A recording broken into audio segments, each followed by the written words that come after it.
NIA আসা দরকার। 100 কোটি টাকার প্রপার্টি নষ্ট করেছে হিন্দুদের, 100 কোটি টাকার। 12-14 বছরের বাচ্চাদেরকে উস্কে একাধিক হিন্দু লোকের দোকান বাড়ি, ভালো ভালো শপিং মল তৈরি করেছিল, ওষুধের দোকান, কাপড়ের দোকান, জুতোর দোকান, ঠিক বাংলাদেশ থেকে, বাংলাদেশ স্টাইলে। এই চোরেগুলো ভিখারি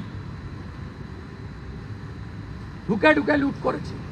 100 কোটি টাকার প্রপার্টি লুট হয়েছে সুতিতে, ডাকবাংলো মোড়ে, ধুলিয়ান টাউনে, জঙ্গিপুরে এবং শামসেরগঞ্জের একাধিক গ্রামে।